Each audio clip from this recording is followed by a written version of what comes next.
This is the final lesson in Unit 5. So it's lesson 5.6, Graphing Linear Inequalities. So we've graphed linear equations today, and we've solved linear inequalities a chapter back. So now we're going to graph linear inequalities. So that's the goal, as you can see there, is to be able to do that. So just as a refresher, linear inequalities are linear equations, but they use the comparison operators less than, greater than, less than, equal to, and greater than or equal to instead of just equal signs. So you can see here y is greater than, slope-intercept form, y equals mx plus b, and you see the greater than symbol there. So we're looking for y values that are greater than 3 times x minus 10. Here's a standard form. We got 2x minus 5y and less than or equal to negative 3. Here's another standard form equation and then another slope-intercept form. So you can see, excuse me, I say equation, but I really mean inequality. So it's difficult to break away from that. So how do you graph a linear inequality?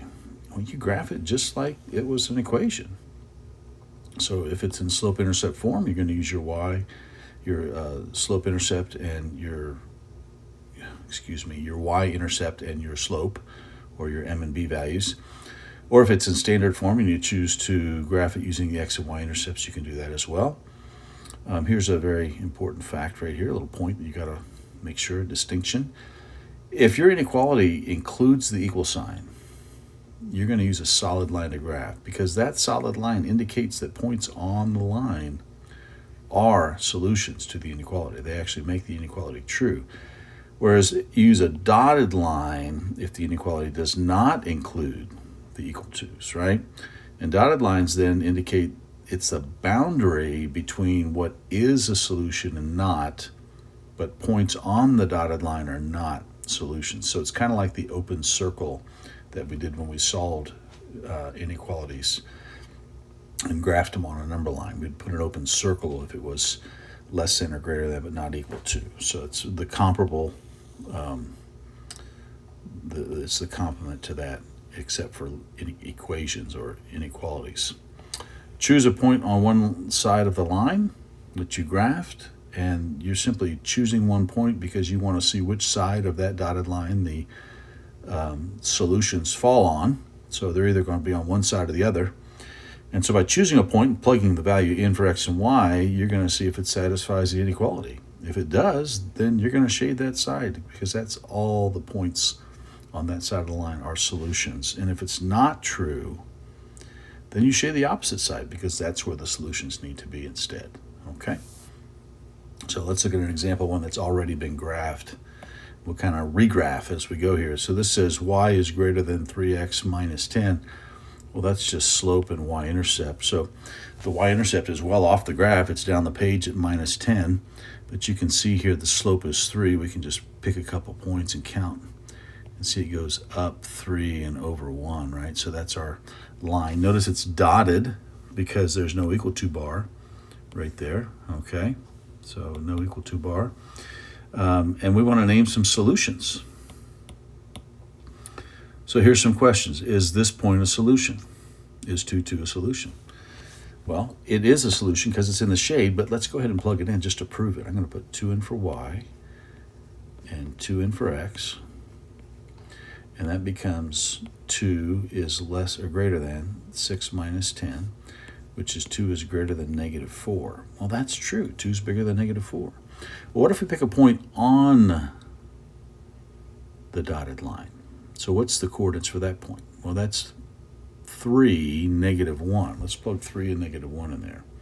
So negative 1 for y, 3 times 3 minus 10. That's 9 minus 10, which is negative 1. So we find that negative 1 is not greater than negative 1, is it? In fact, points on the dotted line actually make the two sides equal to each other. So negative 1 can't be greater than the other, so that is not a solution. And then if you pick a point that's clearly not in the shade, like 4, negative 2, and plug that in, we're going to say negative 2, 3 times 4 minus 10, so that becomes negative 2, 12 minus 10, negative 2, 2. Negative 2 is not greater than 2, so that is not a solution. And it's obviously then not in the shade. So the shaded region, if you plugged any one of those points in there, you would see that it makes this inequality true. Okay?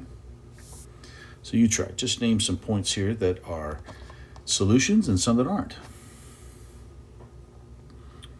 Well, here's one right here. Negative 2, 2. 2, 2. 2, 3. 3, 0, 0, 3. So you could name any point in the shade, right?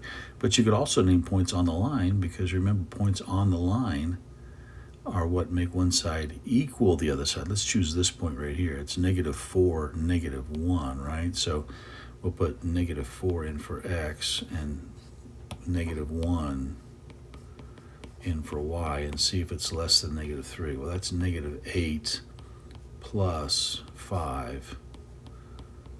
And negative 8 plus 5 is negative 3. Oh, look at that. They're equal. And the equal to is included, so that is a good point. It's a solution. Okay? So let's just graph the whole thing here. So what form is this equation, or this inequality in? Hopefully you said slope-intercept form. There's our slope right there. And there's our y-intercept right there. So I'm going to begin at the b, just like we always do. The slope tells me to go 1/2, tells me to go up and right. So up 1, I got to check now. Notice the grid is laid out so that it's 2 grid lines for every integer value. So they're laid out by halves. So up 1 over 2 takes me to there. Okay. I'm going to go off the grid if I keep going. So I'm going to go down 1 and left 2, the opposite direction. So I'm going to go down and left, down 1, right 2. And there's my line. Is it dotted or solid? Well, it should be a dotted line. So I'm going to go like this. And then I've got to decide where to shade. If it doesn't pass through 0, 0, I would use 0, 0 as my test. That's easy to work with. So 0 is less than 1/2 times 0 plus 3. Well, that's just 0, so 0 is less than 3. Well, that's true. So because 0 is one of the 0, 0 is one of the solutions, that means everything on this side is a solution. Okay? Okay. Example 3.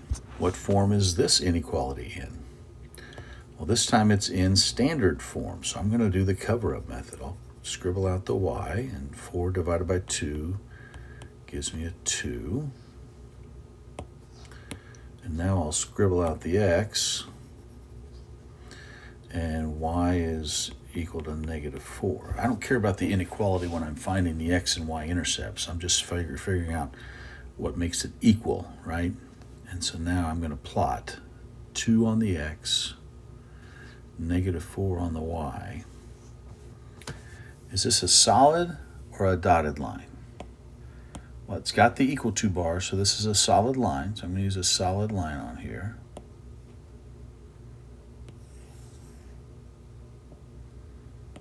Okay. Is 0, 0 on the line? No, it's not. So let's use 0, 0.